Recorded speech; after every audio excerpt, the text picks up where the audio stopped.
உங்கள்கிட்ட என்னெல்லாம் இருந்தா நீங்க எப்பவுமே சந்தோஷமா இருப்பீங்கன்னு சொல்லுங்க பார்க்கலாம். சாமி, எனக்கு ஒரு 1 கோடி பணம் என்கிட்ட கிடைச்சா நான் எப்பவும் சந்தோஷமா இருப்பேன் சாமி. எப்படி டெய்லியும் ஒரு கோடியா? இல்லை சாமி, வருஷத்துக்கு 1 கோடி கிடைச்சா கூட போதும், நான் சந்தோஷமா ஜாலியா இருப்பேன் சாமி. பரவாயில்ல, ஒரு கட்டுக்கோப்பான மனசா தான் இருக்கு. 1 கோடி ரூபா கிடைச்சாலே சந்தோஷமா இருக்கும்னு சொல்ற. பரவாயில்ல. ஒவ்வொரு வருஷமும் 2 கோடி ரூபா கிடைச்சா போதும், நான் ரொம்ப சந்தோஷமா இருக்கேன் சாமி. ஏன் 2 கோடின்னு சொல்ற? இல்லை சாமி, எனக்கு 1 கோடி, என் மனைவிக்கு 1 கோடி, அப்படி கணக்கு பண்ணி சொன்னேன் சாமி. எனக்கு 100 கோடி ரூபாய் இருந்தால் நான் ரொம்ப சந்தோஷமாக இருப்பேன் சாமி. நாங்களாவது பரவாயில்ல, 1 கோடி 2 கோடின்னு கேட்டோம்.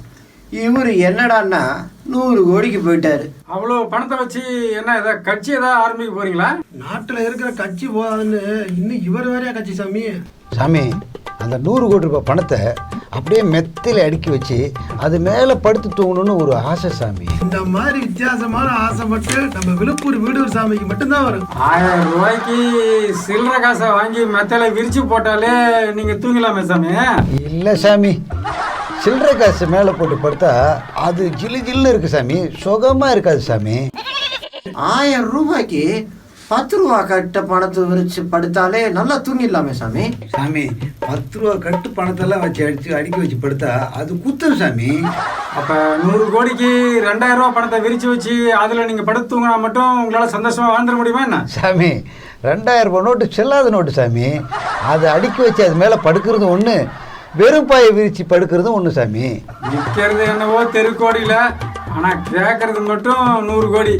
சரி, முதல்ல உங்க எல்லாத்துக்கும் 1 கோடிக்கு எத்தனை சைபர்னு சொல்லுங்க பாப்போம். 7 சாமி. 5 சாமி. 9. ஏன் ஒரு டஜன்னு சொல்ல வேண்டியதானே? 1 கோடிக்கு எத்தனை சைபர்னு நம்மள பெரும்பாலான பேருக்கு தெரியல. ஆனா 1 கோடி ரூபாய் வேணும்னு நினைக்கிறோம். வாழ்க்கையில ஏதாவது பிராக்டிக்கலா நடக்கிற மாதிரியான விஷயமா சொல்லுங்க பார்க்கலாம். ஒவ்வொரு மாசமும் 1ஆம் தேதி ஆனா மாசம் 1 லட்சம் பேங்க் அக்கௌண்ட்ல வந்துட்டே இருந்தா நான் எப்பவும் சந்தோஷமா இருக்கேன். இந்த 2ஆம் தேதி 3ஆம் தேதிலாம் அக்கௌண்ட்ல வந்தா ஏத்துக்க மாட்டீங்க, அப்படித்தானே சாமி? இல்ல, 1ஆம் தேதியே வந்தாதான் நம்பி கடன் வாங்கி இஎம்லாம் கட்ட முடியும் சாமி. அப்போ மாதம் 1 லட்ச ரூபா சம்பாதிச்சாலும் கடன் வாங்கி கட்டினா தான் நீங்கள் சந்தோஷமாக இருப்பீங்க, அப்படி தானே சாமி? கடன் வாங்கி வாழ்றதா மனித இனத்தோட ஒட்டுமொத்த அடையாளமே சாமி. சரி, மாசம் அந்த ஒரு 1 லட்ச ரூபா உங்களுக்கு கிடைக்க என்ன மாதிரியான வேலை செய்வீங்கன்னு சொல்லுங்க பார்க்கலாம். ஒரு நாளைக்கு 3 வேளை சாப்பிட்றேன் சாமி. ராப்போடு தானே தூங்கிடுவேன் சாமி. அப்போ வேலை எதுவும் செய்ய மாட்டீங்கன்னு நான் சுகம் சொல்றீங்க, அப்படிதானே சாமி? சாமி, இப்போ பெரும்பாலான பேருக்கு வேலைக்கு போகிறது பெரிய அலர்ஜியாக இருக்குது சாமி. எனக்கு மாசம் 1 லட்சம் கூட வேண்டாம் சாமி.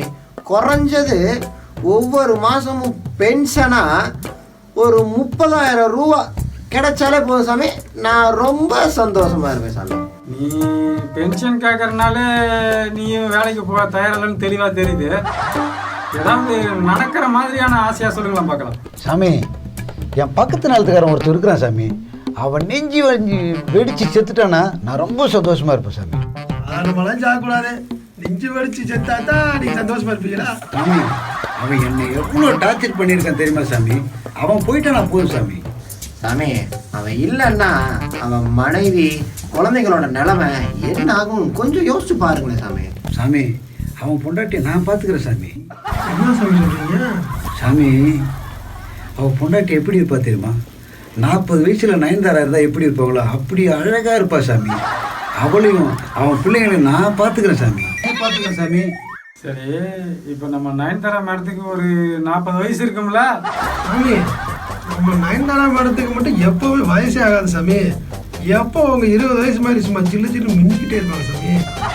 சாமி, வேந்தன்ற ஒருத்தன்ட்ட நான் வட்டிக்கு பணம் வாங்கியிருக்கேன் சாமி. எனக்கு அவன் பணம் கொடுத்ததையே மறந்துடணும் சாமி. நான் அவ்வளோ சந்தோஷமா இருப்பேன் சாமி, அவன் அதை மறந்துட்டான்னா. நீ சொல்றத பார்த்தா இப்ப கட்டுற வட்டி பணத்துல இருந்து மட்டும் தப்பிக்கிற மாதிரி தெரியல. திருப்பி அவன்கிட்ட ஏதோ புதுசா கடன் வாங்குறதுக்கு நீ ரெடி ஆகிட்டு மாதிரி தெரியுது. இந்த மாதிரி கடன் கொடுத்தவங்களாம் செத்துட்டான்னா நாட்டில் இருக்கிற எவ்வளோ சந்தோஷமா இருப்பாங்க தெரியுமா? எனக்கு மட்டும் என்னமோ சாமி தெரியல சாமி.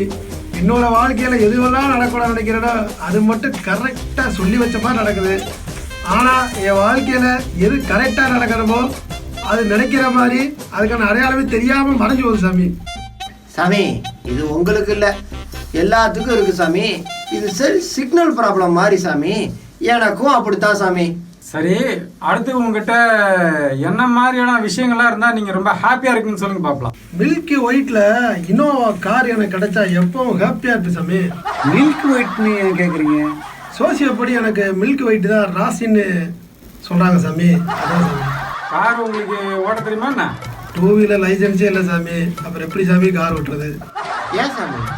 கார் ஓட்ட 4 வீலர் லைசன்ஸ் தானே இருக்கணும். அது இருந்தால் தானே ஓட்ட முடியும் சாமி. சரி, அதெல்லாம் விடுங்க. புதுசா கார் வாங்கினதும் நீங்க என்ன பண்ணுவீங்கன்னு சொல்லுங்க. போயஸ் கார்டனில் போய் ரஜினி சாரை பார்த்து. என்னது? ரஜினி சாரை சந்திக்க போறீங்களா? அட நீங்க வேற சாமி, நாமெல்லாம் அல்லக்கைங்க. நம்மளெல்லாம் எங்க அவரு பார்க்க போறாரு? அவரெல்லாம் சினிமாவில் ஜெயிச்ச ஹீரோங்க, சினிமாவில் ஜெயிச்ச டைரக்டர்ஸுங்க, விளையாட்டில் ஜெயிச்ச விளையாட்டு வீரர்களை தான் பார்ப்பாரு. நம்மளெல்லாம் அவர் பார்ப்பாரா? ஏன்பா உன் அலும்புக்கெல்லாம் ஒரு அளவே இல்லையாப்பா? இல்லை சாமி, நான் கார் எடுத்துட்டு போய் போயஸ் கார்டனுக்கு ரஜினி சாரை விட்ட எட்ட கறந்து பார்த்துட்டு போயிருக்கேன் சாமி. நடந்து போனாலே ரஜினி சார் வீட்டை வேடிக்கை பார்த்துட்டு வந்துடலாம். அதை இன்னோவா காரில் தான் போய் பார்ப்பேன்னா? அது ஒரு சந்தோஷம் சாமி.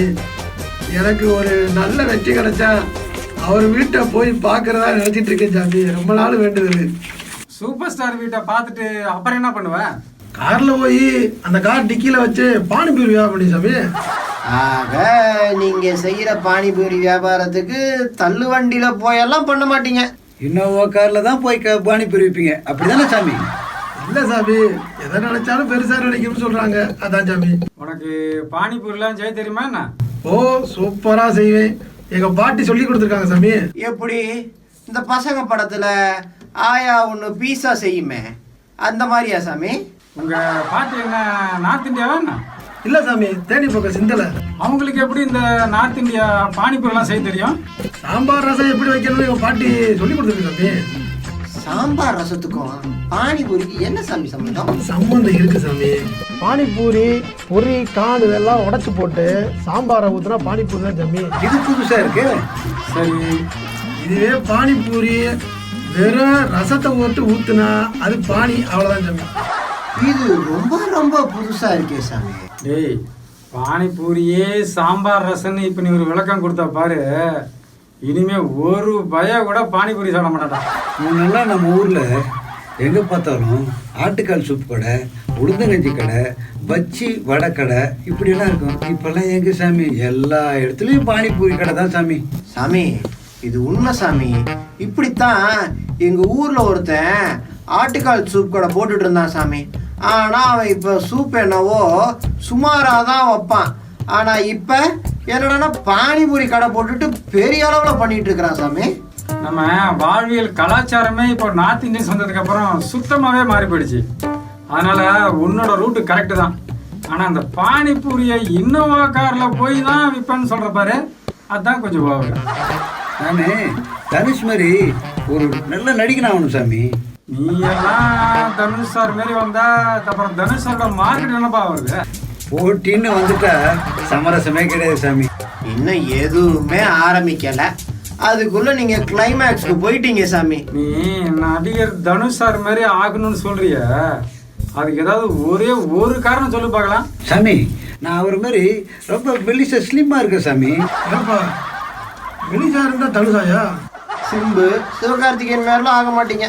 வந்தா ராஜாவா தான் வருவீங்க. வேணாம் சாமி, ஆனா தனுஷ் சார் தான் சாமி. உனக்கு வயசுன்னு பார்த்தா ஒரு 100-150க்கு மேல இருக்க மாட்டேங்க சாமி. என் வயசுக்கு ஏற்ற மாதிரி கதையை கேட்டு நடிப்பேன் சாமி. ஓ, இது நீ கதையெல்லாம் வேற கேட்டு நடிப்பியா? ஏன் சாமி நடிகன் ஆகணும்னா இந்த ஃபைட் எல்லாம் போடணுமே சாமி. அதுக்கெல்லாம் உங்க பாடி தாங்குமா சாமி? சாமி இப்பெல்லாம் டெக்னாலஜி வளர்ந்துருச்சு சாமி, அதுக்கெல்லாம் டூ போட்டு நடிச்சுக்கலாம் சாமி. சாமி கதையை கேட்கும்போது ஃபைட் இல்லாத படமாக பார்த்து நடிப்பேன் சாமி. இதெல்லாம் கேட்க காதை கொடுத்த ஆண்டவனை தான் சாமி கேட்கணும். இந்த பாட்டு சீனு, ரொமான்ஸ் சீனு இதுக்கும் கூட டூட் போட்டுடலாமா என்ன? இல்லை சாமி, அதுக்கெல்லாம் நான் ஒரிஜினலாகவே நல்லா பர்ஃபார்மன்ஸ் பண்ணிடுவேன் சாமி, நல்லாவே பண்ணிடுவேன் சாமி.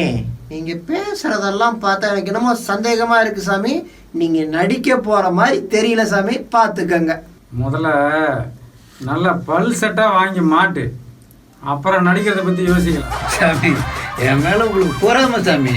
நான் எங்கே நல்லா நடிச்சு தனுஷ் மாதிரி ஒரு பெரிய நடிகன் ஆயிடுவேன்னு சொல்லிட்டு உங்களுக்கு பொறாம.